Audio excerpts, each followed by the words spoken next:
अस्सलामुअलैकुम। Welcome to my YouTube channel coding heart.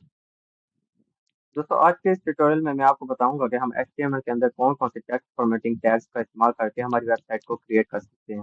दोस्तों, आज के इस ट्यूटोरियल के लिए मैंने नोटपैड प्लस प्लस के अंदर एचटीएमएल की एक फाइल को क्रिएट करके उसके अंदर एचटीएमएल का एक सिंपल सिंटैक्स लिखा हुआ है।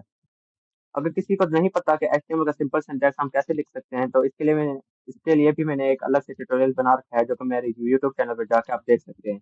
तो आगे बढ़ने से पहले मैं सबसे पहले आपको ये बताऊंगा कि हम आज के इस ट्यूटोरियल में कौन-कौन से टैग्स का इस्तेमाल करने वाले हैं एचटीएमएल के अंदर वेबसाइट को क्रिएट करने के लिए।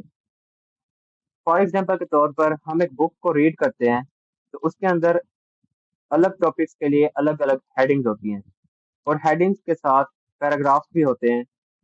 उन पैराग्राफ्स में कुछ चीज़ें बोल्ड भी होती हैं और कुछ चीज़ें इटैलिक लैंग्वेज में भी कन्वर्ट हुई हुई होती हैं। तो इसी की तरह हम एचटीएमएल के अंदर भी ऐसे टैग्स का इस्तेमाल कर सकते हैं जिनसे हम ये चीज़ें परफॉर्म कर सकें। अब मैं आपको बताता हूँ कि हम इस एचटीएमएल के ट्यूटोरियल में कौन-कौन से टैग्स का इस्तेमाल करेंगे। सबसे पहले है हमारा हेडिंग का टैग। हम इसके अंदर हेडिंग का टैग इस्तेमाल करेंगे और ये देखेंगे कि हमारे पास कौन-कौन सी टाइप्स की हेडिंग्स हैं। इसके बाद जो हम इस्तेमाल करेंगे वो होगा हमारा पैराग्राफ का टैग। इसके अंदर हम ये भी देखेंगे कि हम अपने पैराग्राफ का टैग कैसे इस्तेमाल कर सकते हैं। इसके बाद जो हमारे पास टैग आता है वो है बोल्ड का टैग। हमने अगर पैराग्राफ के अंदर किसी चीज़ को बोल्ड करके दिखाना होगा, तो उसके लिए हम बोल्ड का टैग इस्तेमाल करेंगे।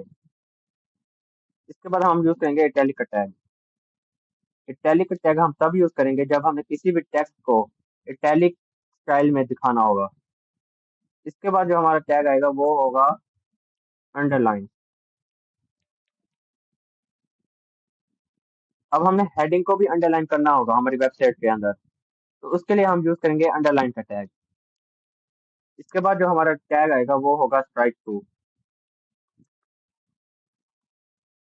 दोस्तों, इसके बारे में मैं आगे कोड में बताऊंगा कि इसको हम क्यों यूज़ करते हैं और कैसे यूज़ करते हैं। तो चलिए आज के इस ट्यूटोरियल को हम शुरू करते हैं। मैं सबसे पहले इस टेक्स्ट को रिमूव कर देता हूँ। स्टार्ट करते हैं हमारी हेडिंग टैग से। दोस्तों, मैं आपको बता दूं कि एचटीएमएल के अंदर हमारे पास 6 टाइप्स की हेडिंग्स होती हैं, जिनको हम यूज़ करके हमारी वेबसाइट के अंदर किसी भी टाइप की हम हेडिंग को ऐड कर सकते हैं। सबसे पहला जो हमारे पास टैग आता है वो है H1 टैग। इसमें मैं एक टेक्स्ट ऐड कर देता हूँ।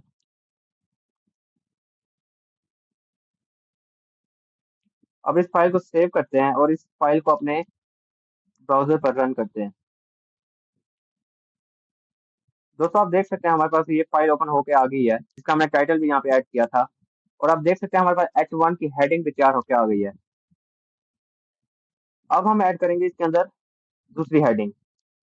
इसको मैं डुप्लीकेट कर लेता हूँ। उसके लिए हमारे पास की है कंट्रोल डी। अब इसे बनाते हैं H2, यानी कि हेडिंग 2। अब इसे सेव करते हैं और क्रोम ब्राउज़र पे जाकर रीलोड करते हैं। आप देख सकते हैं कि H2 की जो साइज़ है, फ़ॉन्ट साइज़ है, वो H1 के मुकाबले में कम है। अब इसी को डुप्लीकेट करके हम आगे की 4 हेडिंग्स भी बना लेते हैं। इसे बना देते हैं H3,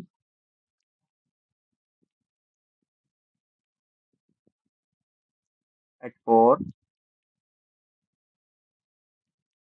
H5, H6। ये है हमारे पास एचटीएमएल के अंदर 6 टाइप्स की हेडिंग्स। आप देख सकते हैं हर एक हेडिंग पहले वाले के मुकाबले में छोटी है। ये जो हमारे पास H6 होता है, ये होती है हमारे पास सबसे छोटी हेडिंग और H1 जो होता है वो हमारे पास होता है सबसे बड़ी हेडिंग। इसके अलावा अगर आप एक और हेडिंग यहाँ पे बनाना चाहेंगे, फॉर एग्जांपल के तौर पे मैं यहाँ पे H7 बना देता हूँ। इसे सेव करेंगे, क्रोम पे आके इसे रीलोड करेंगे, तो आप देख सकते हैं ये कोई हेडिंग नहीं बनी, ये सिंपल टेक्स्ट में काउंट हुआ है। हेडिंग सिर्फ 6 टाइप्स की होती है, जो कि H6 तक ही काउंट होती है एचटीएमएल के अंदर। H7 हमारे पास एक सिंपल टेक्स्ट के तौर पे शो हुआ है, ना कि हेडिंग के तौर पे। तो दोस्तों, ये थी हमारे पास एचटीएमएल के अंदर 6 टाइप्स की हेडिंग्स। अब मैं इन हेडिंग्स को रिमूव करता हूँ और हमारे पैराग्राफ के टैग की तरफ रुख करते हैं। पैराग्राफ के टैग के लिए हम यूज करते हैं पी टैग। दोस्तों, पी टैग के लिए हम एक आउटर वेबसाइट का इस्तेमाल करेंगे, जहां से हम एक डमी पैराग्राफ को उठाएंगे और यहाँ पे हम ऐड करके हमारी पैराग्राफ के अंदर उसे हम शो करवाएंगे हमारे क्रोम ब्राउजर पर हमारी वेबसाइट के अंदर। तो उसके लिए हमारे पास वेबसाइट है lipsum.com। इस वेबसाइट का कुछ खास मतलब नहीं है, ये हमें बस डमी पैराग्राफ प्रोवाइड करती है जो कि हम अपने HTML के अंदर पैराग्राफ के टैग के अंदर यूज कर सकेंगे। तो यहाँ पे आप देख सकते हैं हमारे पास पैराग्राफ टाइप चूज हुई हुई है और यहाँ पे हमने 5 पैराग्राफ को उससे कहा हुआ है कि हमें ये जनरेट करके दें। जनरेट पे क्लिक करेंगे, आप देख सकते हैं इसने मुझे 5 पैराग्राफ जनरेट करके दे दिए हैं। अब इन पैराग्राफ को हम अपने पी टैग के अंदर इस्तेमाल करेंगे और हमारी वेबसाइट पे इसे शो करवाएंगे। सबसे पहले मैं ये पैराग्राफ उठा लेता हूँ, यहाँ तक इसके अंदर ऐड कर दूंगा।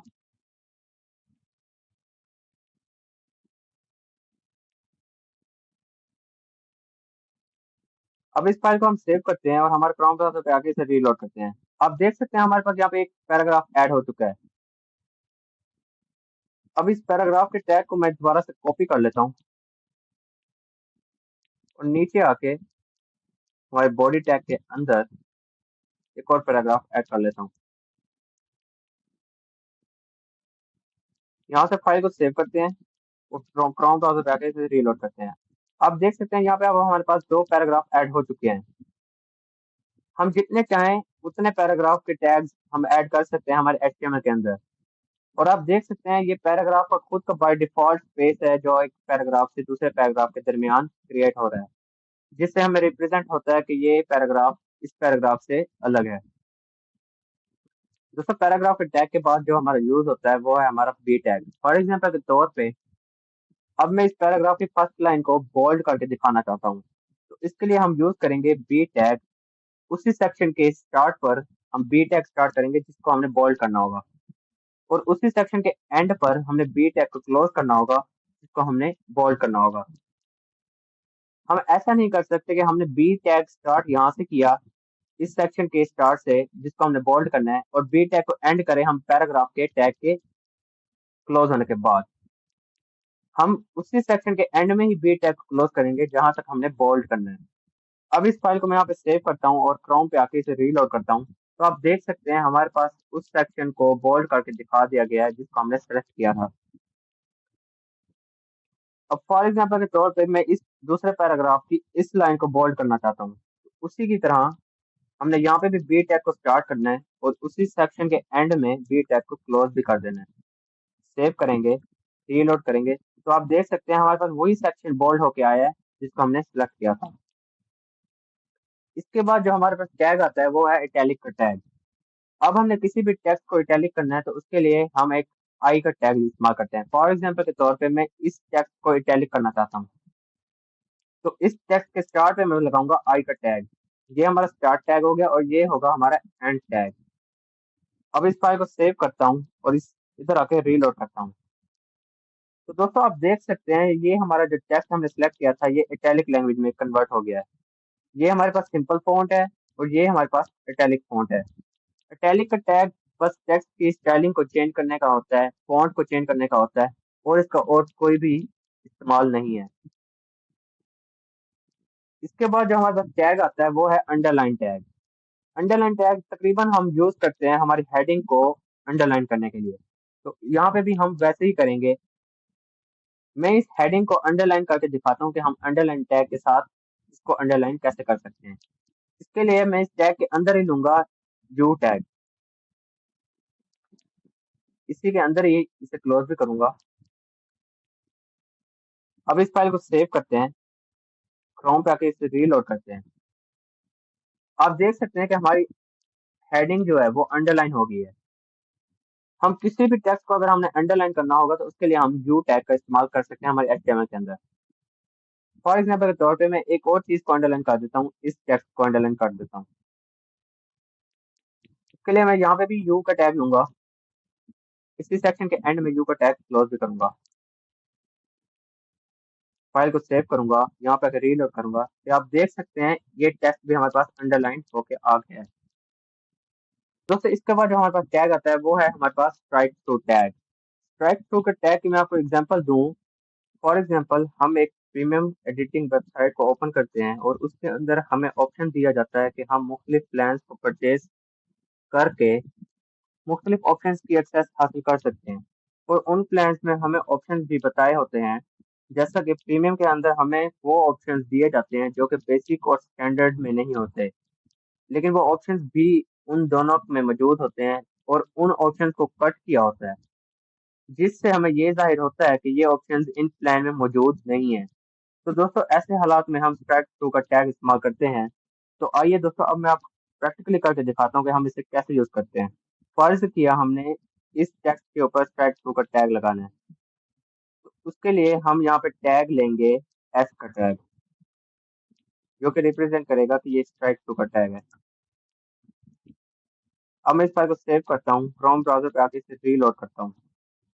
तो दोस्तों देख सकते हैं कि हमारे पास वो टैग जिसको हमने स्ट्राइक थ्रू के टैग के अंदर डाला था, वो कट हो गया। इसी लिहाज से हम बहुत सारे प्राइसिंग प्लान देखते हैं जिसके अंदर हमारे पास प्लान तो होते हैं, उनके अंदर ऑप्शन भी होते हैं, लेकिन कुछ प्लान में वो चीजें हमें अवेलेबल नहीं होती और कुछ प्लान में हमें वो चीजें अवेलेबल होती हैं। तो जिन प्लान के अंदर वो चीजें अवेलेबल नहीं होती, उन्हें हमें इस स्ट्राइक थ्रू से कट करना होता है। तो दोस्तों ये था हमारा स्ट्राइक थ्रू का टैग कि हम इसे कैसे और कहाँ पे यूज करते हैं। तो दोस्तों आज के ट्यूटोरियल में बस इतना ही। हमारे पास अभी भी और टेक्स्ट फॉर्मेटिंग टैग्स हैं एचटीएमएल के, जो हमने आगे डिस्कस करने हैं, अभी हमने पढ़ने हैं, जो कि मैं आपको अपने अगले लेक्चर में पढ़ाऊंगा। अगर आपको ये वीडियो पसंद आई हो तो इस वीडियो को लाइक कर दें, चैनल को सब्सक्राइब कर दें और बेल नोटिफिकेशन को ऑन कर दें। Thank you. Allah Hafiz.